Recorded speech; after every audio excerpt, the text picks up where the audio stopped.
Let's say someone buys a new EV car and he has to figure out how to do the charging for that car. Obviously, the natural choice is home charging.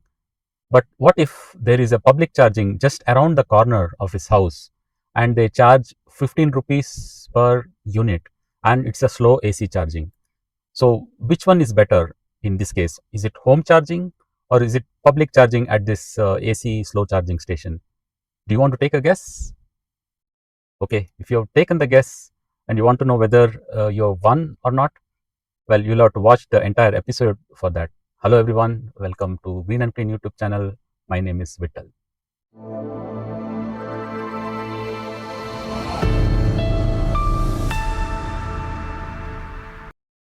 This is one of those episodes where I crunch a lot of numbers and try to show you some figures, and hopefully it makes sense for you. I have covered many such videos in this channel. Please do check if you have not watched them already.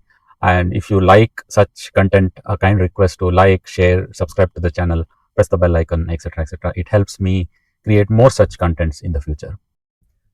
Okay, let's get started with today's episode. So, as I explained, there are two scenarios for a new EV user: home charging versus a public charging with 15 rupees per unit rate. Before I present the study, just wanted to brush upon the key assumptions for this episode. Number one, I am assuming vehicle efficiency of 6 kilometers per unit, and it is actually industry standard. Some EVs may give better than this, but 6 kilometers per unit is the actual average. Then I'm assuming home electricity rate at rupees 6 per unit. It could be more in some of the cities, but I'm taking an average of 6 rupees per unit.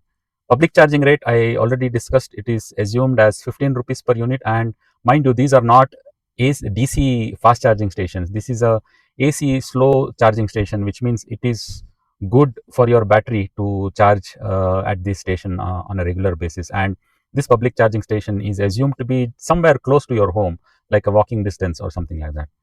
And let's move on to the next assumption: sanction load. If you go for home charging and if it's a 7 kilowatt charger, assuming that your current sanction load is already in use, then you have to extend your load sanction by 7 kilowatt. So that is what I'm assuming in this case. And if you do extend the load, usually there is a fixed charge of rupees 150 per kilowatt per month. At least that is the rate here in Karnataka, and it will be very similar across the country. So extending the load doesn't come for free. There is a fixed charge of 150 rupees per kilowatt. And then next assumption is the wall box charger. So I'm assuming wall box charger, 7.4 kilowatt wall box charger at rupees 40,000. This is again an average. Sometimes you could get some deals where you get it cheaper, say 30,000 or 25,000 or something like that. But I'm just considering the usual MRP, which is 40,000 rupees for this charger. Now, if you buy a charger, it doesn't last long. It's not like a car's battery warranty, lifetime warranty, or 8 years, 1,60,000 kilometers, etc., etc. These chargers actually come with maximum 2 or 3 years of warranty. Sometimes it is 1 year also. But I am assuming the life of the charger as slightly more than the warranty. So I'm assuming 5 years or 60 months as the life of the charger.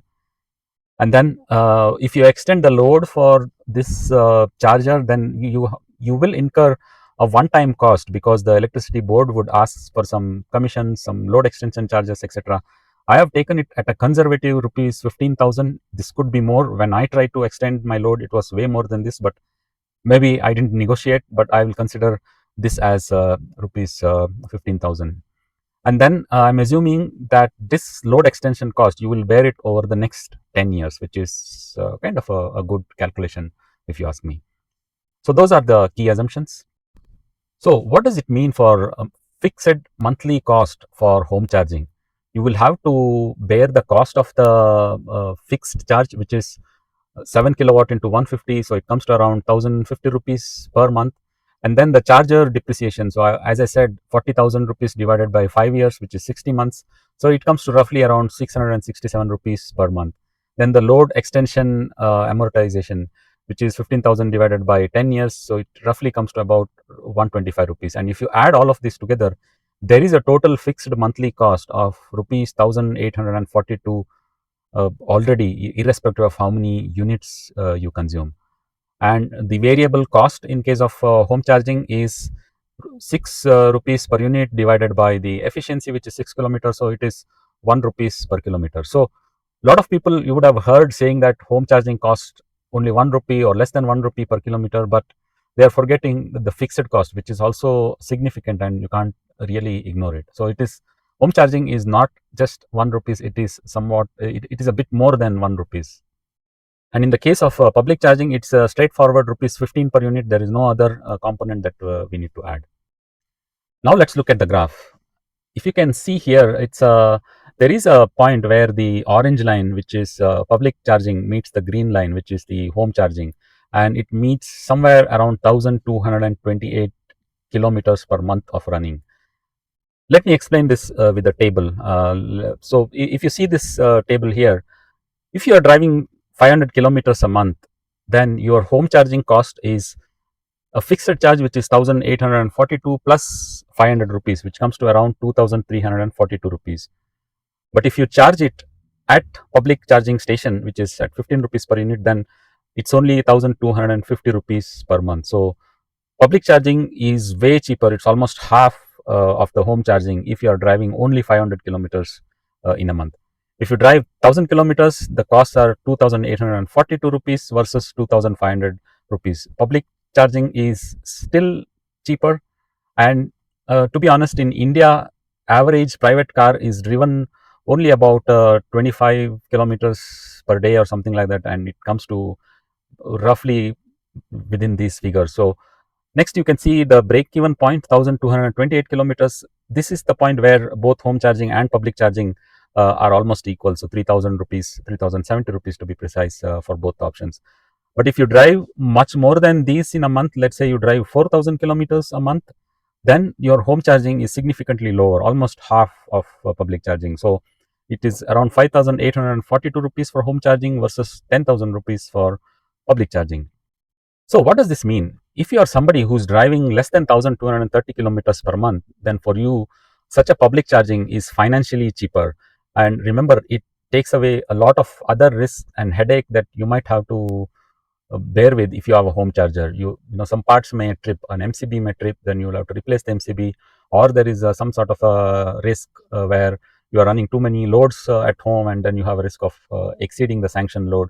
So in such cases, public charging is somewhat of a less headache. You just walk in, you leave the car there. Remember, these are AC slow charging points. So you leave the car there, come back home, do whatever you do for the next 7-8 hours, and then go back and take the car at 100% charge, right? So that is the option. So if you're driving less than 1200 kilometers, then public charging is actually cheaper than home charging for you. But if you drive significantly more than this, then home charging is what saves you money. But all said and done, I know home charging adds a lot of convenience. You can just come home, plug in, and then walk in to your home. So there is a convenience factor, and also a less worry whether if you do public charging, then you're not sure whether the slot is free, whether you'll get the charging, whether the charger is up and running, etc., etc. So those inconveniences are there. But in this episode, I just want to show you a point that not all home charging is cheaper and not all public charging is expensive. I'm not saying that nobody should install home charger, but check your use case and see if you have some way where you can avoid home charging and go for a public charging. It's not bad at all. It is economically almost same or cheaper than the home charging. Well, that's what I wanted to say in today's episode. I hope you have liked the content. Thank you very much. See you again in other episodes.